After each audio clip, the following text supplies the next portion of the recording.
Welcome Riders fans to the preview show. I'm your host Tahir Hajat and we're here today to discuss the two big fixtures coming up this weekend. The women's team will take on the Manchester Mystics at the WBBL semi-final of the Cup, and your Leicester Riders men's team take on the Newcastle Eagles in the BBL Championship. We're going to be discussing these big fixtures with head coach Rob Paternostro, Andy Thompson and head coach Matthew Harbour. And as we're on Facebook, Riders fans, don't forget to like and share today's preview show so your family and friends can get excited for the big game. And for this week only, we're giving away 2 tickets to this Friday's game. So make sure you tag a friend or a family member in the comment box below for your chance to win those tickets to both fixtures this weekend.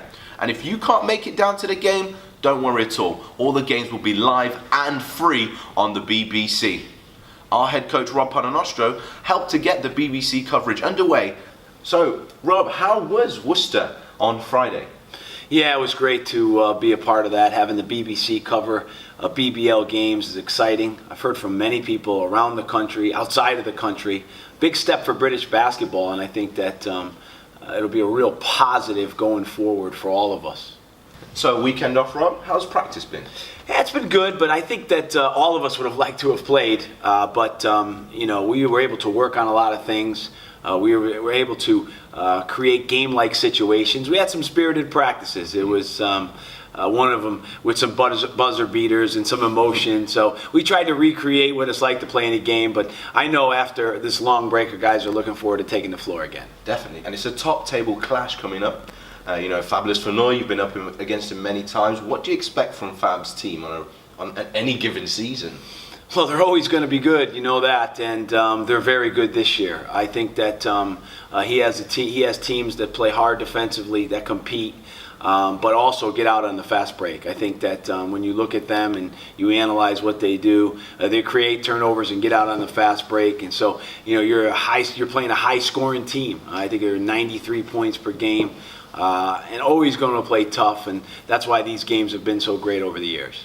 And specifically, MVP Ramon Fletcher averaging 17 and 5 so far this season. How does he mix in with these new look Eagles? Well, Ramon's a heck of a player. I think that when they re-signed him back, it was a big deal for them. He not only puts up the numbers, but he knows how to win, and that's why they've had the record that they've had when he's been here.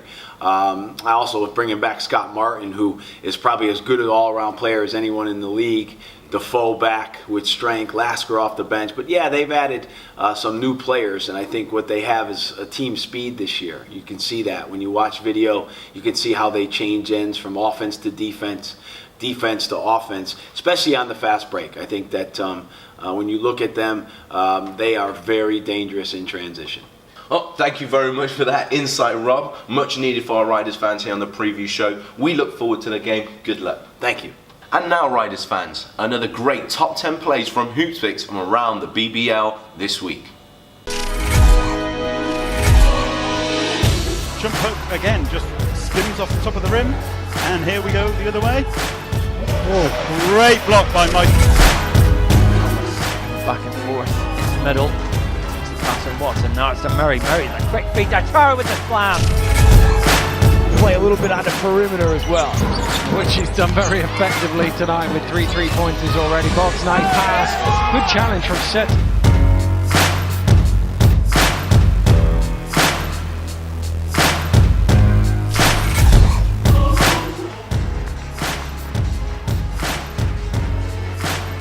Rocks were of course up by as much as 17.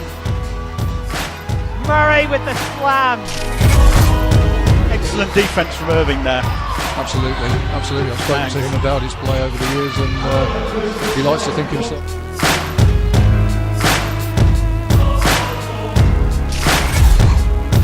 And gets a screen and a switch. And Tahir driving baseline and dunks at home. I think we're going to see some time coming off the clock. And there goes Watson. Drives, kicks, 2 kicks. Round to Thomas, open 3-pointer. Buries it. Guy skips it, doesn't drop for him. Now let's go. Twists and turns. Want help. Speed. Thomas with a short drop in.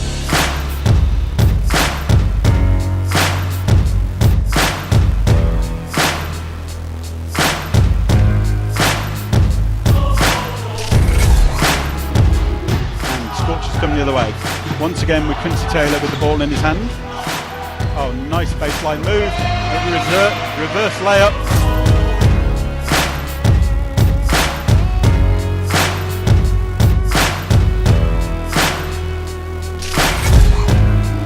For all of history, as Paul James set to become only the second man to reach 500 as Walker jams it down for two. Nice job again by Khan. We've talked about how effective he's been at penetrating. And last time he scored, but this time he dumps it off to Walker and puts it down hard.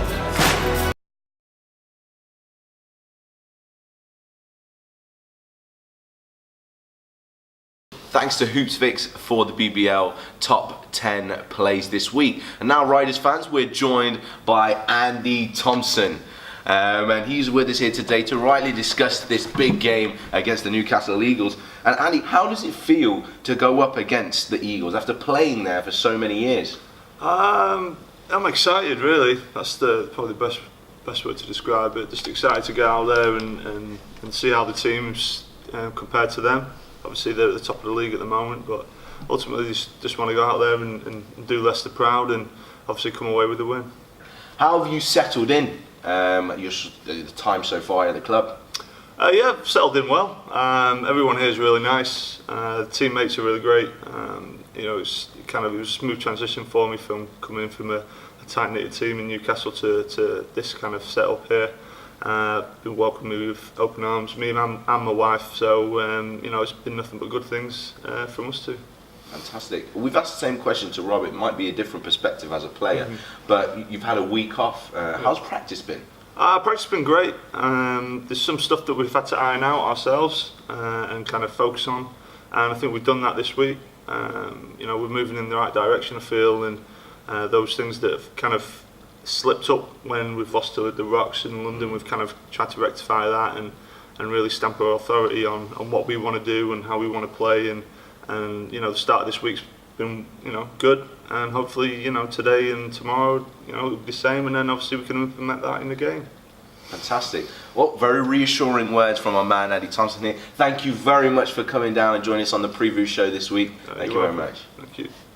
Next up, it's not only a big game for your men's team as they take on the Eagles, it's also a massive game for the WBBL team as they're in the semi-final of the WBBL Cup against the Manchester Mystics. We're going to hear from head coach Matthew Harbour on his thoughts on the upcoming game. Matt, thanks for joining us. How's the season going so far with the WBBL team? Our season's going well. I mean, I'm pleased with the team overall, the makeup of it. We've had a few changes in personnel from the start of the season, but overall, I think that the atmosphere that we've created, the competitive spirit within the team, and the balance that we have across all the positions is very good. I think that the team has real potential to be very, very good at both ends of the floor. And that for me is really exciting because I think that gives us a lot of room to grow and a lot of things that we can improve. Right now we're sitting 5-2 in the league. We fell short against two very good teams in Sheffield and Manchester. And I think that soon we have to show that we can get over the line against some of the big teams. But overall, for the first opening couple of months, I'm pleased with the start that the team has made. You said some personnel changes. Talk a little bit about the balance of the team. You've got some senior players with Great Britain experience and some rising juniors as well. Yeah, that for me is only a strength, that we have different people with different experiences. We have someone like Holly Winterburn who was in England under 16 last summer, who was only 16 years old. And doesn't have a lot of experience, but brings a great level of energy versus Vitalia Vashinate, who's coming up to being 30 years old with professional experience, coming from Lithuania.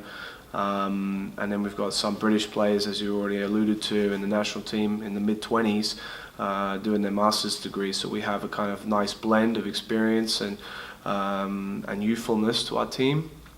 And I think that kind of complements, they complement one another very well. So yeah, I mean, and I think that we've demonstrated so far that many players can contribute in different situations. And we've already had, I think, 8 players that have scored in double digits already this season. I'm sure that we're probably the only team in the league that have that. And I'm sure that depth is going to be a big factor come the end of the season. Yes, and this weekend past took on Manchester, one of the teams said one of the 2 losses in the league. Facing them again in the cup semi-final, how's your head go? How's the team going into that game? Well, first not denying that we were disappointed with the game on Sunday. However, it was the first game back after the national team break. We had 2 weeks without games, and having looked back on the tape and looking back at the game, I think that you could see that we didn't really have much of a rhythm offensively. I was more disappointed with the things that we didn't do defensively. So giving up so many points, 74 points to this team, is not good. I think that we made some mistakes that we didn't need to make, and gave Manchester many easy opportunities. On that level you can't do that. And the team know that. We've looked at it, we've reviewed it, we've admitted our mistakes. Everybody has shown a great level of accountability, and I think that we're going to see that a different level of concentration, different level of intelligence on the defensive end come Friday. And I would expect us to have more rhythm, a little bit more feel for one another now we're kind of back in a regular schedule. Nice. And stepping out on the floor, the game being live on the BBC and at the Leicester Arena, how does that play into being on home turf compared to travelling up to Manchester last week? Yeah, I mean, we're really excited about that. It's the first televised game this season for WBBL, and I think that you can't ignore it. You can't say, oh, it's just like any other game, because you're lying. That there are things that the players think about, there are things that the coaches think about. But at the end of the day, we have a responsibility for basketball, and women's basketball here in the UK, and I'm very passionate about that. And the team also care about the image of our team within the league and the image of basketball for the UK. So I think that us and Mystics, we've got to put on a good game, and I think that we're positioned to do that very well. It's going to be competitive. Both teams are with very good quality players in many positions, and I think that we can expect to see a kind of evolution of the game from Sunday. That for me is going to be a real test to see what reaction that we can make following the loss. Great, well thank you very much, Matt. Good luck on the weekend. Thanks. So a big thank you to all the coaches and Andy Thompson for checking in with us on the preview show. Riders fans, who would you like to see on the preview show in future? Make sure you drop a comment below so that we can try and arrange for them to get onto the show. And last but most definitely not least, Riders fans, we need you at the game this weekend. We need you to be the 6th man in the stands for both the women's and the men's team as they take on the Mystics and the Eagles on Friday, the 9th of December here at the Leicester Arena. Check the comments box below for a link to purchase your tickets and be the 6th man in the stand. I've been your host, Tahir Hajat, and thank you very much for tuning into the preview show.